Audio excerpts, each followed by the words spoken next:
Referral code कहाँ से लेना है और इस पे अकाउंट कैसे बनाना है। तो यहाँ पे हमारे सामने लॉगिन का ऑप्शन आ रहा है और साइन अप का ऑप्शन आ रहा है। तो यहाँ पे हम लॉगिन तो तब करते हैं ना जब हमारा पहले से स्किलसाइडर पे अकाउंट बना हुआ हो।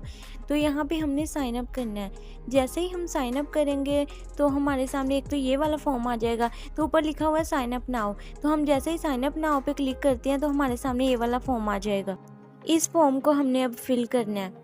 अब हमने ये वाला फॉर्म कैसे फिल करना है, सबसे पहले तो आपके पास स्किलसाइडर का जो रेफरल कोड है ना वो होना चाहिए। अगर आपके पास स्किलसाइडर का रेफरल कोड नहीं होगा तो ये आप फॉर्म भी फिल नहीं कर सकते। मैं अपनी इसी वीडियो की डिस्क्रिप्शन में अपना व्हाट्सएप का नंबर दे दूँगी, तो आप लोग मुझे व्हाट्सएप पे मैसेज करके स्किलसाइडर का जो रेफरल कोड है वो आप मुझसे ले सकते हैं। तो जब आप रेफरल कोड ले लेंगे उसके बाद ही आप ये फॉर्म फिल कर सकते हैं और स्किलसाइडर का अकाउंट क्रिएट कर सकते हैं। तो अब मैं आपको बताती हूँ कि आपने स्किलसाइडर का जो ये वाला फॉर्म है ये फिल कैसे करना है। तो सबसे पहले आपने अपना फ़र्स्ट नेम लिख लेना है, उसके बाद आपने अपना लास्ट नेम लिखना है। लास्ट नेम लिखने के बाद आपने अपनी ईमेल लिखनी है। ईमेल लिखने के बाद आपने अपना मोबाइल नंबर लिखना है, कोई भी आप लिख सकते हैं। उसके बाद आपने अपना पासवर्ड लिखना है। पासवर्ड आपने स्ट्रॉन्ग लिखना है ताकि कोई आपका स्किलसाइडर का अकाउंट हैक ना कर सके। रेफरल कोड तो आपने मुझसे ले लेना है या जिससे भी आप अकाउंट क्रिएट करवा रहे हैं स्किलसाइडर का, आपने उन्हीं से ले लेना है, ठीक है। उसके बाद सिलेक्ट स्टेट में आपने सेलेक्ट कर लेना है, आप पंजाब से हैं, सिंध से हैं, जहाँ से भी हैं वही आपने सेलेक्ट कर लेना है, ठीक है। उसके बाद स्किलसाइडर में आपको 3 पैकेजेस दिए जाते हैं। स्किलसाइडर लाइट पैकेज है, स्किलसाइडर स्टैंडर्ड है और स्किलसाइडर प्रो पैकेज है।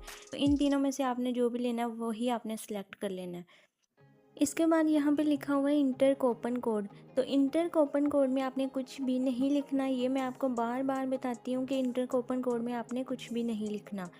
उसके बाद आ जाता है पेमेंट मेथड। तो यहाँ पे आके लोग बहुत ज़्यादा परेशान हो जाते हैं कि पेमेंट मेथड में अब हमने क्या करना है। तो ऊपर जो आपने अपना पैकेज सेलेक्ट किया है ना, अगर आपने लाइट किया, स्टैंडर्ड किया या प्रो किया है, कोई भी आपने पैकेज अपना सेलेक्ट किया है तो उसकी पेमेंट आपने यहाँ पे करनी होती है। जब आप पेमेंट मेथड के ऊपर क्लिक करते हैं तो स्किलसाइडर कंपनी के आपको नंबर दिए जाते हैं, तो वहाँ पर आपने पेमेंट करनी होती है अपने पैकेज की। उसके बाद आपने उसी पेमेंट का स्क्रीनशॉट ले लेना होता है। जो आपने पेमेंट कंपनी को की है ना उसका आपने स्क्रीनशॉट ले लेना होता है। उसके बाद आपने स्क्रीनशॉट के ऊपर ट्रांजैक्शन आईडी लिखी होती है, वो आईडी आपने लिख के तो आपने इसके बाद फॉर्म को रजिस्टर कर देना है।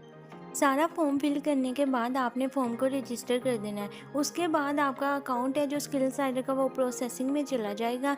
तो आपने अगर तो मुझसे रेफरल कोड लिया है तो आपने मुझे बताना है कि हमने फॉर्म फिल कर दिया है, तो आप हमारे अकाउंट की वेरिफिकेशन करवा दें, तो मैं आपके अकाउंट की वेरिफिकेशन करवा दूँगी।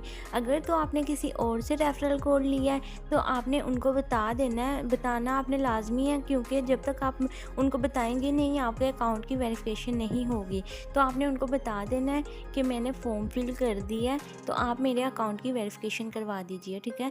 और जो आपने पेमेंट की होगी ना उसका स्क्रीनशॉट और आपने अपनी जीमेल जिस पे आपने अकाउंट बनाया है, ये 2 चीज़ें आपने उस बंदे को सेंड कर देनी है जिससे आपने रेफरल कोड लिया है। तो फिर अगर आपने मुझसे रेफरल कोड लिया होगा तो आपने अपनी पेमेंट का जो स्क्रीनशॉट है वो और जीमेल आपने दोनों चीज़ें मुझे सेंड कर देनी है, तो फिर मैं आपके अकाउंट की वेरिफिकेशन करवा दूँगी।